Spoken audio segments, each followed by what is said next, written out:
Assalamualaikum warahmatullahi wabarakatuh. Alhamdulillahirabbil alamin, wassalatu wassalamu ala asyrafil anbiya'i wal mursalin wa ala alihi wa sahbihi wa sallim rasulillahi ajma'in. Amma ba'd. Pertama-tama marilah kita panjatkan puja dan puji syukur kita kehadirat Allah Subhanahu wa taala, yang mana kita masih diberikan kesehatan, kesempatan, kenikmatan sehingga kita masih bisa menghirup udara segar di dunia yang Allah bentangkan ini kepada kita. Yang kedua, salawat beriringkan salam tak lupa juga kita hadiahkan ke ruh junjungan alam kita, yakni baginda Rasulullah sallallahu alaihi wasallam, dengan melafazkan Allahumma sholli ala sayyidina Muhammad wa ala ali sayyidina Muhammad. Baik, saya di sini akan merangkum atau menguraikan makalah dari kelompok 2 makalah dari kelompok 3, yakni yang sudah dipresentasikan oleh saudara Muhammad Thomas dan Adhan Buyung. Jadi judul yang sudah diberikan atau sudah diuraikan oleh para presentasi yaitu tentang analisis pedagogi penderitaan dan krisis moral, yaitu refleksi Quran surah Al-A'raf ayat 90 sampai 94. Baik, halo semuanya, perkenalkan nama saya Muhammad Iqbal Siregar dengan NIM 2315050015. Baik, saya ulangi kembali, pada kesempatan kali ini saya akan memberikan tanggapan dan rangkuman mendalam mengenai 2 makalah yang membahas tafsir surah Al-A'raf ayat 90 hingga 94. Makalah ini sangat menarik karena tidak hanya membahas sejarah kaum Nabi Syuaib, tetapi juga menarik korelasi kuat antara ujian hidup dengan konsep pendidikan karakter dalam Islam. Oke, mari kita bedah poin-poin pentingnya. Baik, bagian yang pertama ialah tentang analisis konteks sejarah dan karakter tokoh. Jadi, poin-poin pertama yang saya tangkap dari makalah ini adalah peran al-mala'u atau kaum elit yang sombong. Jadi pada ayat 90 kita melihat bagaimana kekuasaan dan kekayaan bisa menjadi penghalang besar bagi pendidikan kebenaran. Mereka mengancam pengikut Nabi Syuaib, bahkan lebih dari kata mengancam, mengintimidasi mereka. Mereka mengintimidasi Nabi Syuaib dengan label orang yang rugi. Baik, tanggapan saya terhadap bagian ini adalah potret nyata sosiologi masyarakat kita. Pendidikan seringkali kalah oleh narasi ekonomi. Nabi Syuaib di sini hadir sebagai sosok pendidik ilahi yang menawarkan pemurnian akidah. Namun dihadapi dengan resistensi dari kelompok mapan yang takut kenyamanannya terganggu. Jadi ini memberi pelajaran bagi kita semua bahwa tantangan pendidikan karakter seringkali datang dari struktur sosial yang sudah korup. Oke, bagian yang kedua yaitu konsep pedagogi penderitaan dalam tafsir Al-Misbah dan Al-Azhar. Jadi di sini saya mendapatkan kata kunci yaitu al-basa'i yang artinya kesulitan dan ad-darra'i yang artinya penderitaan, atau dan yad-darra'un yang artinya tunduk. Baik, hal yang paling menyentuh dari pembahasan kedua dalam makalah ini ataupun yang sudah dipresentasikan oleh presentator kemarin adalah tafsir mengenai ayat 94 yang dimana Allah memberikan ujian berupa kesengsaraan dan penderitaan agar manusia itu yad-darra'un atau merendahkan diri. Sebagaimana yang sudah kita ketahui, yad-darra'un yaitu artinya tunduk. Jadi menurut tafsir Al-Misbah yang dikutip di makalah ini disebut sebagai proses penyucian jiwa atau tazkiyatun nafs. Penderitaan bukan sekedar hukuman, melainkan instrumen pedagogis pendidikan. Buya Hamka dalam tafsir Al-Azhar juga menekankan bahwa kemewahan seringkali membius nurani, sehingga Allah perlu memberikan goncangan agar manusia itu tersadar. Jadi tanggapan saya tentang poin yang kedua ini ialah konsep ini sangat relevan ya.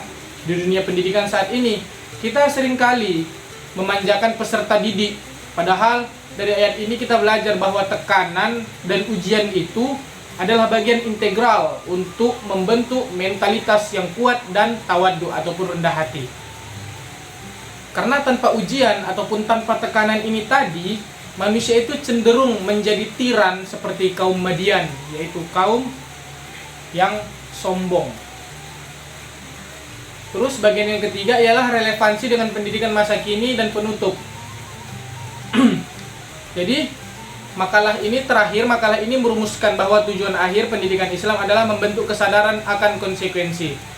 Kehancuran kaum Nabi Syuaib dengan gempa bumi adalah bukti bahwa kegagalan moral berujung pada kehancuran sistemik.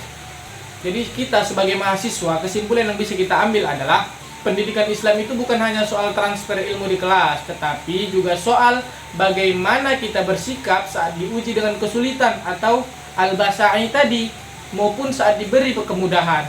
Jadi kita harus menghindari sifat takabur seperti kaum elit Madian tadi, dan mengedepankan sifat tadarru' atau kerendahan hati kepada Sang Pencipta. Terus, kalaulah boleh saya mengambil contoh nyata dari yang sudah dipresentasikan oleh presentator ini, kita bicara soal al-basa'i dan ad-darra'i atau ujian kesulitan sebagai alat pendidikan. Jadi sini saya teringat fenomena yang sering kita lihat. Banyak tokoh-tokoh hebat atau pengusaha sukses yang kita kenal sekarang dulunya ditempa oleh kemiskinan yang luar biasa. Contohnya, banyak mahasiswa yang harus kuliah sambil bekerja keras karena keterbatasan ekonomi.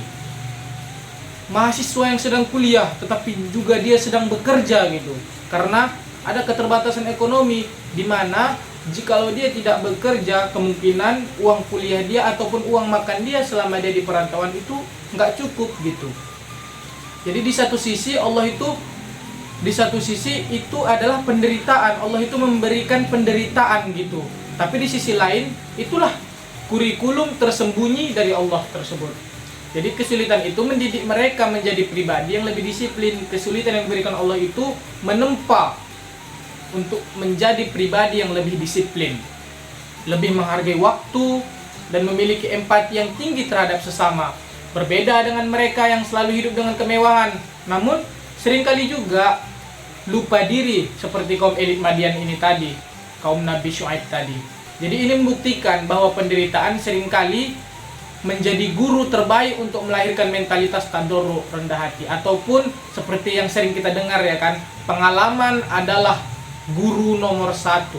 Pengalaman adalah guru nomor satu, yang dimana pengalaman itu tadi sudah memberikan kita pelajaran apa yang akan kita buat ke depannya. Terus menurut saya pribadi, saya mengambil contoh dari diri saya pribadi. Saya juga merefleksikan ayat ini dalam kehidupan saya sehari-hari.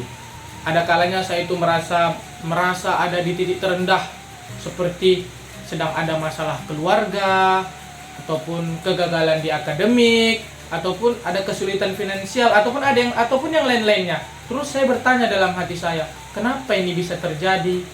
Kenapa ya? Ini kok terjadi sama aku gitu kan?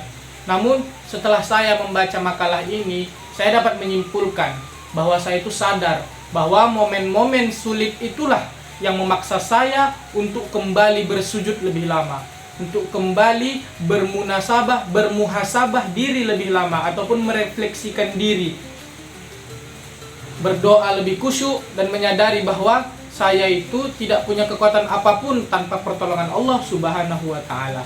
Jadi itulah hakikat dari ayat 94 pada surah Al-A'raf ini. Allah itu memberikan kita kesulitan agar kita tuh kembali tunduk, ya dorong tadi. Kalaulah hidup saya datar-datar aja gitu kan, nggak ada kesulitan, yang ada hanya dipenuhi dengan kesenangan, mungkin saya akan tumbuh menjadi pribadi yang sombong, bahkan bisa menjadi pribadi yang keras hati, seperti karakter yang sudah dicontohkan oleh para presentator, yaitu kaum Madian. Mungkin kesimpulannya yaitu, jadi ujian hidup ini bukan bentuk kebencian Allah. Jadi kita diuji sama Allah ini bukan berarti Allah itu benci sama kita, tetapi itulah kurikulum Allah itu tadi. Melainkan itu adalah proses pendidikan kita melalui pengalaman kita agar kita naik kelas secara spiritual dan menjadi pribadi yang lebih disiplin. Mungkin demikian tanggapan saya terhadap kelompok 3 yang sudah mempresentasikan makalahnya. Semoga kita bisa mengambil ibrah ataupun pelajaran berharga untuk kehidupan kita sehari-hari.